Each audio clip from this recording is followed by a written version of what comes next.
Yo, what's up? This is Barry. It's the Anything is Anything podcast, episode 15. Let's go.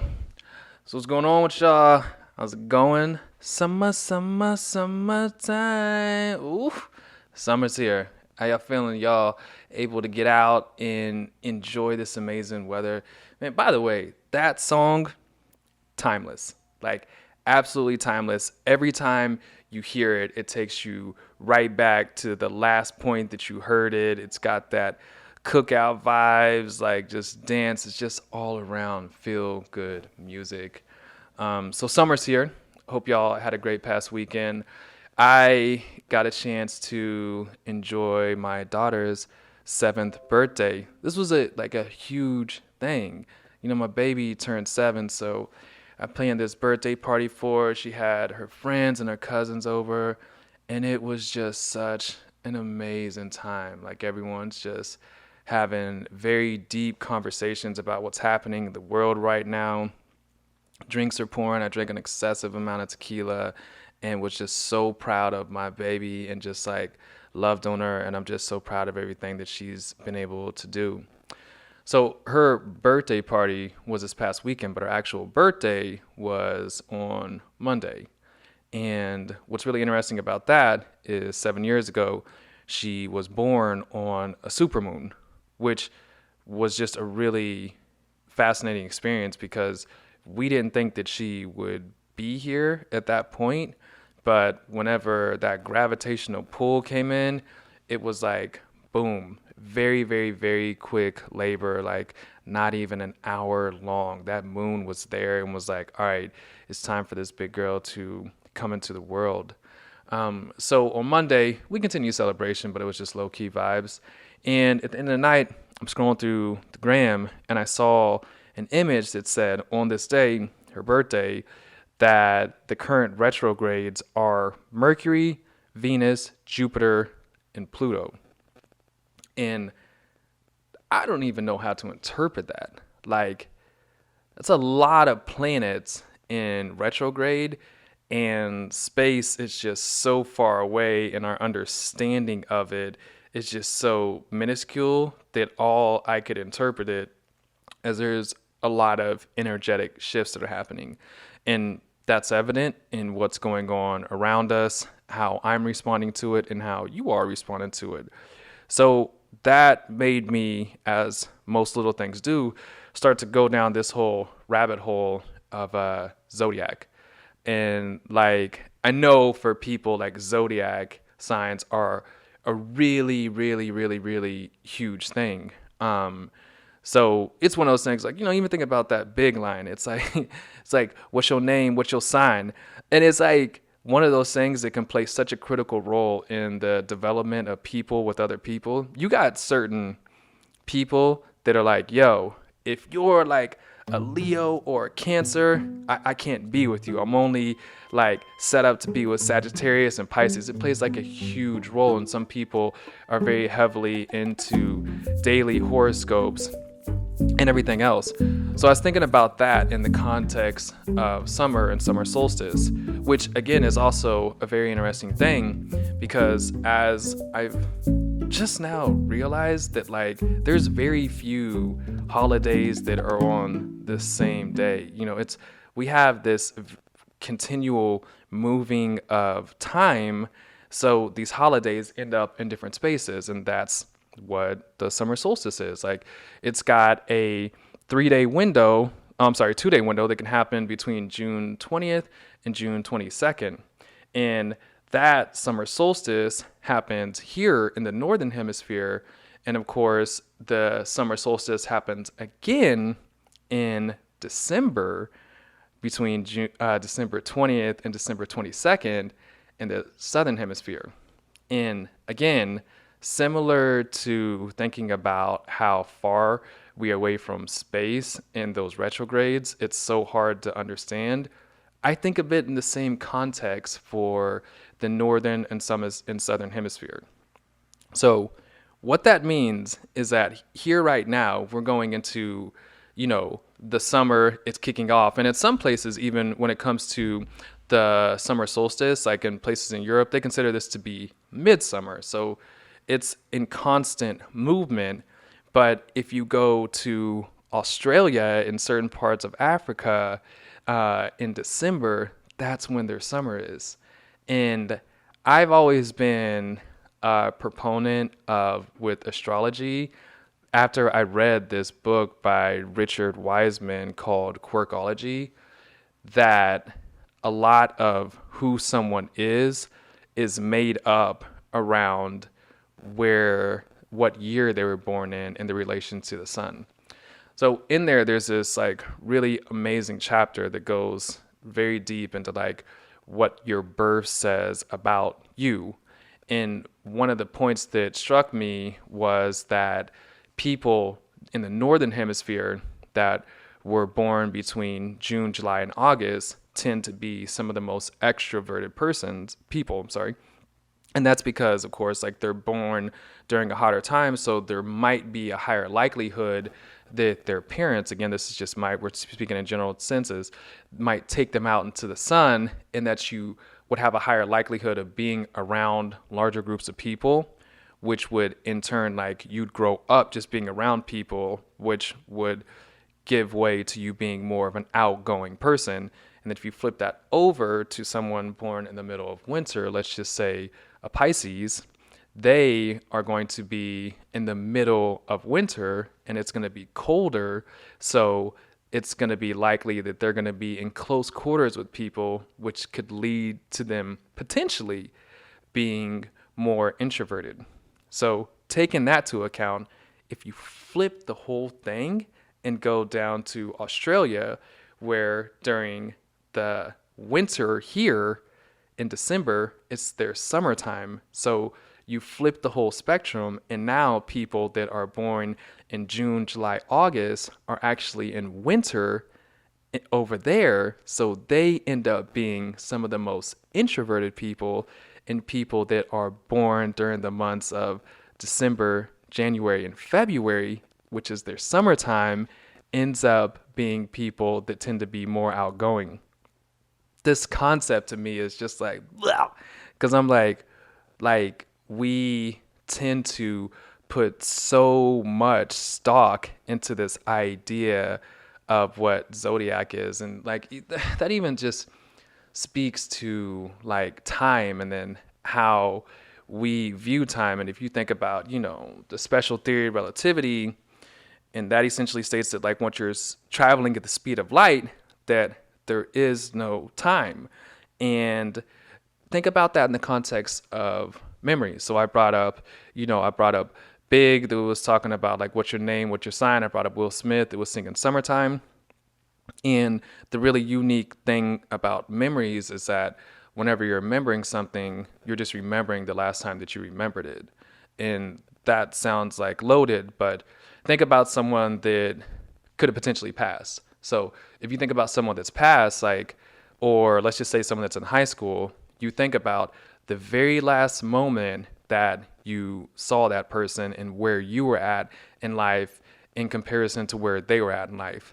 It's very, very, very hard and very, very, very seldom that people can be able to think about a time that you saw someone in the context of where you are now. Like if I think about friends that I've lost for whatever reason, I'm only thinking about the last time that I was like seeing them, and we're kids, or it was just like a week ago. I can't sit back and think like, oh yeah, like I wonder what that person would look like in a modern context. It's like my brain won't let me, because my brain is literally thinking of time in a completely different way than what we ever have. So a lot of people will talk about time and it being like linear, and there's so many things that think about jet lag and like traveling at the speed of light, where these things tend to not exist. And why am I saying that? I'm saying that because we're here talking about astrology and zodiac signs. So I personally have never paid a lot of attention to astrology, just because like I'm a really big believer of the power of words. That's I said in an earlier podcast, whenever you talk about like spelling, it's like literally like the power of words, and that they have the ability to cast spells. Like you call things into existence with your words. And that's why, a lot of people are very big about like, hey, be careful whenever you're saying those things, because you might potentially like call those into existence. So if I'm having like a great day, I don't want to get up and read, my horoscope, and the horoscope says I could potentially have a bad day, because whether I let it or not, it's going to affect me. So I have always tended to stay away from that. And also, I don't want to fit within the confines of anything that people say I should be. Like, I'm always like, hey, man, you can't tell me that I'm supposed to walk, talk, think, breathe. Of course I got to breathe, but like whatever it is, like I'm against like this whole idea of conformity. And that's why I'm so excited for where we are now, because people are just in absolute disarray with the way that everything is moving right now, because there's so much going on simultaneously. Like, we're still in the middle of that pandemic. We're still in civil unrest. Like, there's so much going on right now, and it's all on the table. And I'm like, fuck yeah, do that. Like, put it all out there, and believe it or not, we'll make it through this. Like, shit's gonna be hard, but we'll get through this.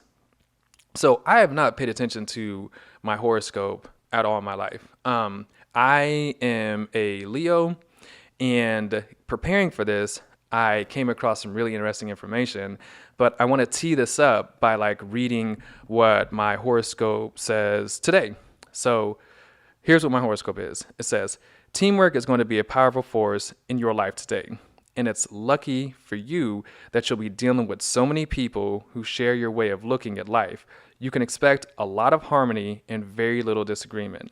So things will get done a lot more quickly than you'd anticipate.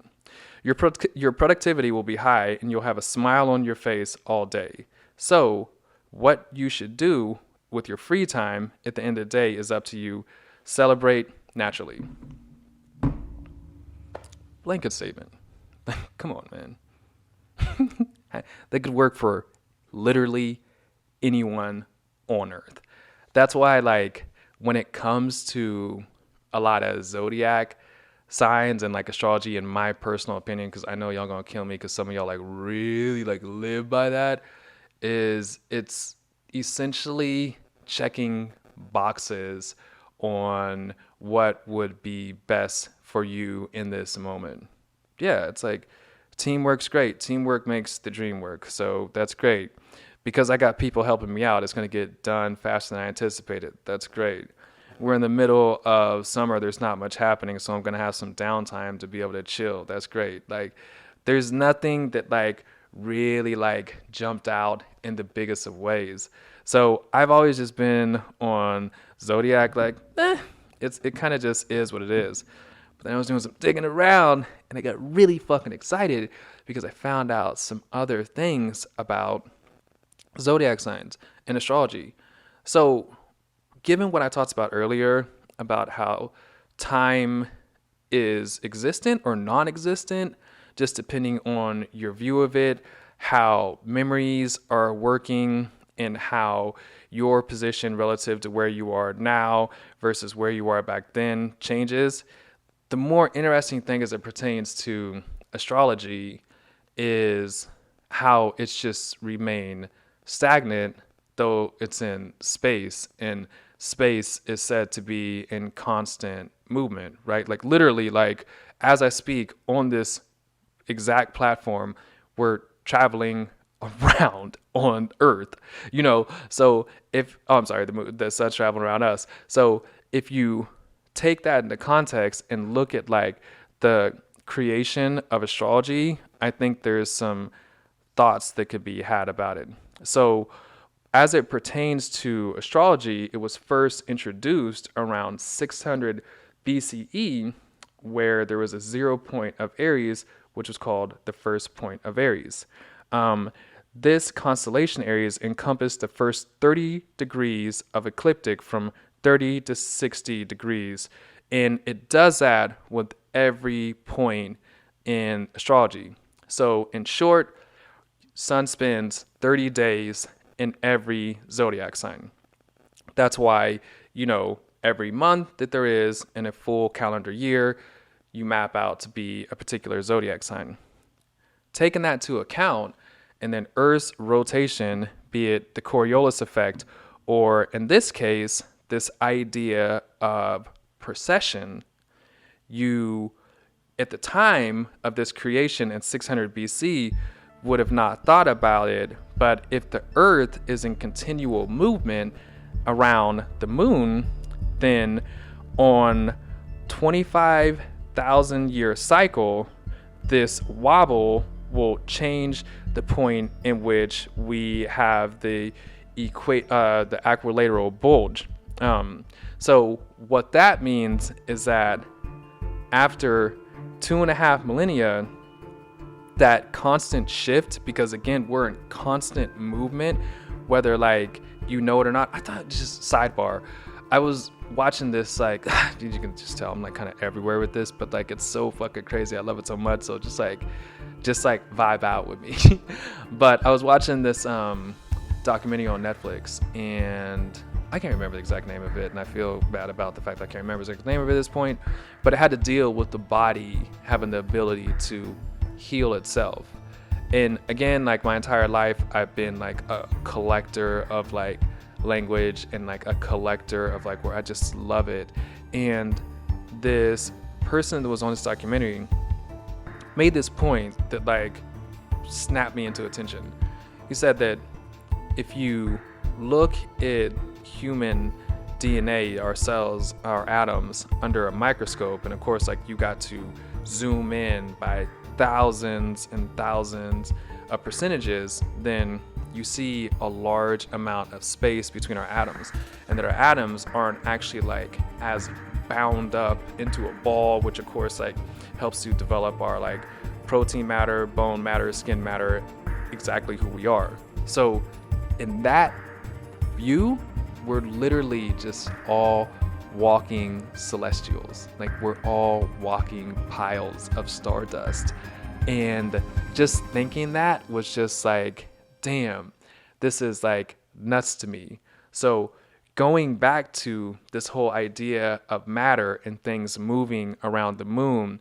So if we're following this whole idea of precession and astrology within that 2.5 millennia, this original thought that was created in 600 BCE about the sun spending 30 days in each different zodiac sign would no longer hold true, which makes perfect sense, right? Because tying that back to the summer solstice doesn't hit on the same day every year. It constantly is changing. So if we're looking at the constant change, just like the constant change that we're going through right now, it's like, oh, shit has always been this way. Like you guys should just deal with what's happening because this is the way it's always worked. No, the only thing that's true is that change is constant. Like that's the only thing that I know with certainty of my life, is that like change is just constant. And of course, like death is certain.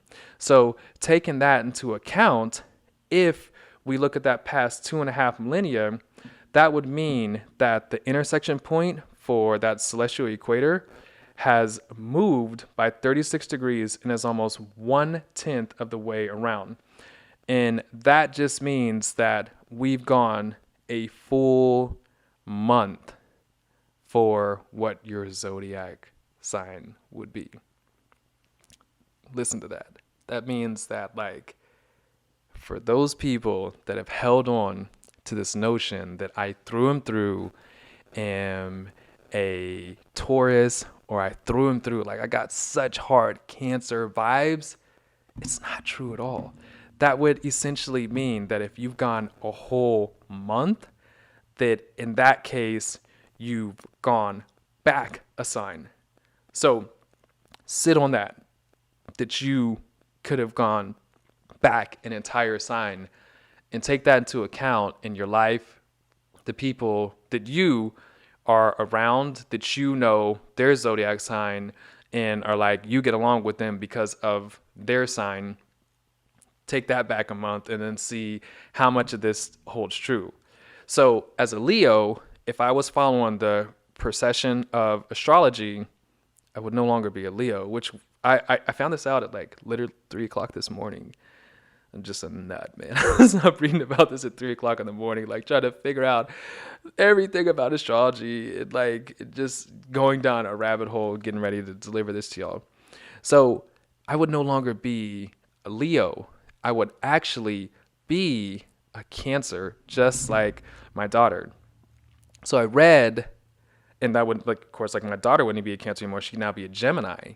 So I read my horoscope for if I was a Leo on this day. Now, here's what it would say if I was a Cancer on this day. It says that if you get snared in an argument with a friend today, make sure you don't miss the point of the exchange. Keep your emotions in check and stay focused on what you really need to accomplish with this person. Chances are the issue you're squabbling over isn't the real root of the problem. You need to dig deeper to get to that. The other person might not be prepared to do this, but you can't get anywhere without their cooperation. Try to convince them to open up. Again, kind of a blanket statement. Like, right, the dance dynamic, whatever you want to call it, of a conversation, especially as it pertains to a quarrel, squabble, or argument, is extremely hard to navigate. Like, tying that back to where we are now, people don't know what the fuck to do because they're like, people are having such a hard time because they don't know what the fuck to do. It's like, I'm trying to give you my point, but you're not willing to accept my point while taking in your point, and we can either find a way to amicably work this out, or we can decide that we're going to be at arms with each other.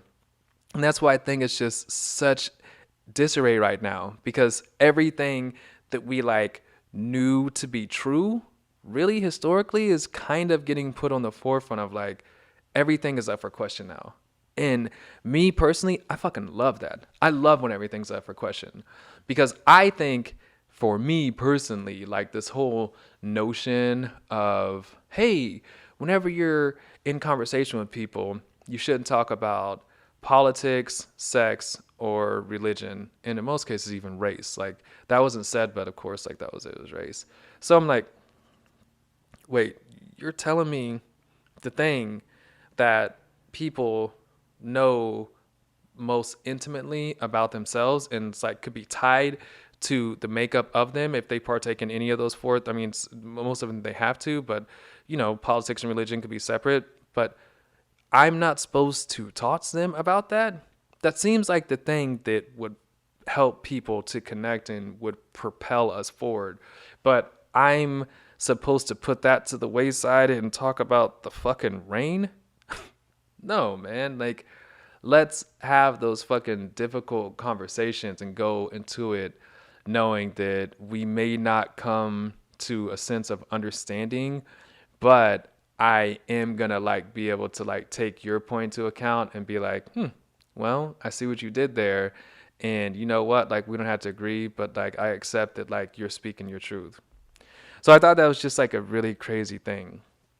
We have summer and, winter, spring. These are all moving dates. Like, we have this idea that if, time is one of those things that is just absolutely true until like you start moving in an incredibly fast rate. I mean, I still remember this time that we went down to Mexico, and at this time the clocks changed, but the clocks only changed in a certain part of Mexico that we were in. So we're going to a ceremony, ended up showing up an hour late, and people are angry at us because we had no idea that we literally had like jumped in time. So I've always found it to just be like one of the more interesting things. And this whole idea came from just like thinking about, I've been with my daughter for her entire life, and the only time I'm able to see like so much growth that has happened with her is whenever I'm looking at like pictures and videos, because I'm like, oh,